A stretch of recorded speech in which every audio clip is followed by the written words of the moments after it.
Assalamualaikum warahmatullahi wabarakatuh. Bertemu kembali kita pagi ini pada materi masih tentang prinsip kerja pusat sederhana, khususnya pada sistem gerak manusia.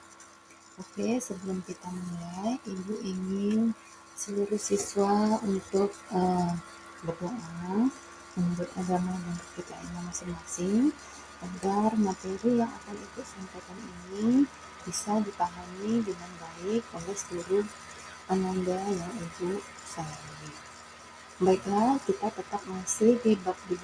Ini adalah pertemuan terakhir di bab 2, yaitu submaterinya adalah prinsip kerja pusat sederhana pada sistem gerak manusia.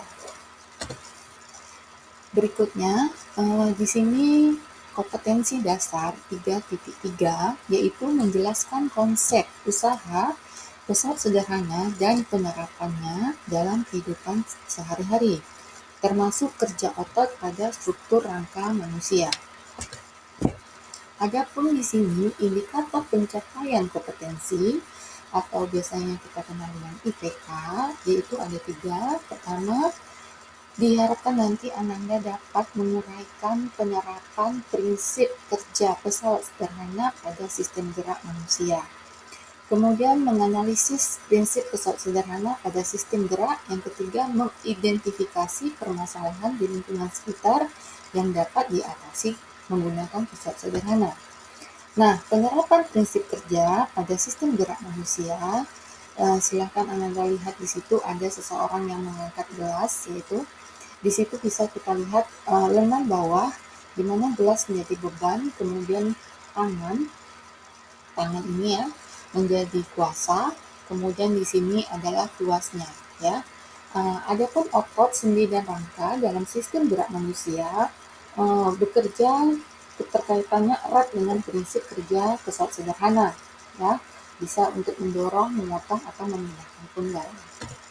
Nah, kalau kita lihat di sini seperti yang ada di buku cetak juga Ananda bahwa menganalisis prinsipnya, contohnya bisa kita lihat pada salah satunya yaitu seseorang mengangkat barbel. Di sini Ananda bisa melihat bahwa ini menjadi lengan kuasa ya. Kemudian di sini nanti kuasanya ini penumpu, di sini tuasnya ya. Kemudian di sininya bebannya. Nah, peralatan yang biasa kita lihat berdasarkan gambar tersebut adalah adanya seseorang mengangkat barbel. Nah, pada saat mengangkat barbel, telapak tangan menggenggam barbel berperan sebagai gaya beban. Kemudian titik tumpu berada pada siku. Nah, siku antara lengan atas nih sama lengan bawah kita. Kuasanya adalah lengan bawah.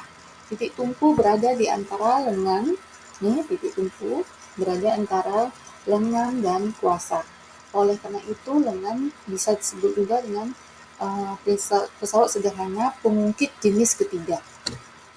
Nah, penerapan prinsip sederhana pada struktur otot dan rangka manusia saat melakukan aktivitas seperti misalnya menengankan kepala ya, seperti menenangkan kepala. Nah, leher ini menjadi titik kuasa. Kemudian tulang leher itu sebagai titik tumpu. Nah, ini rahang sebagai beban. Begitupun dengan kaki, di mana telapak kaki sebagai titik tumpu, sebagai titik beban telapak kaki ya. Kemudian jari-jari kaki sebagai titik tumpu dan betis itu sebagai titik kuasa. Nah, di sini juga Anda bisa mengamati yang mana menjadi pengungkit jenis 1, pengungkit jenis 2, dan pengungkit jenis 3.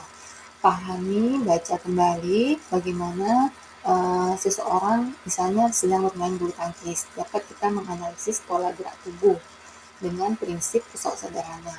Ya. Selanjutnya di sini, nah seperti Ibu bilang tadi, ini adalah tangan kita. Ini merupakan beban.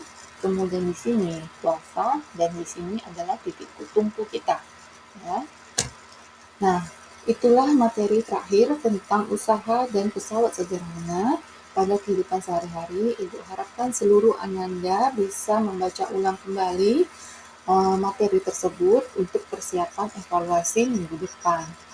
Terima kasih atas perhatiannya, tetap menjaga kesehatan, protokol kesehatan, pakai masker jika keluar,